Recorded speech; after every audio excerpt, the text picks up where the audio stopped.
All right, we got the Damu Store Dungeons and Dragons Flying Miniature Combat Risers 2-pack. So I'm going to give you a quick unboxing experience. It's a nice packaging.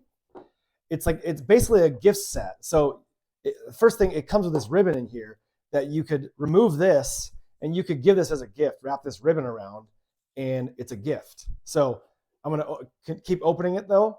That's just something you could do. Here are the main pieces. Right here, there's one. There's another. These are 3.94 inches tall. This one is about 1 inch wide, 1 inch long. Down here and up here, there's a hexagon top. As you can see, square bottom. And each of these go from, and they both have a hexagon top, square bottom. This is just 1 inch wide, 1 inch long. This is about 2 inches wide, 2 inches long. As you can see that it's a bit bigger. They're about the same height, 3.94 inches. They go from 0 down here all the way up to 9,999 feet. And they've got this nice acrylic vibe.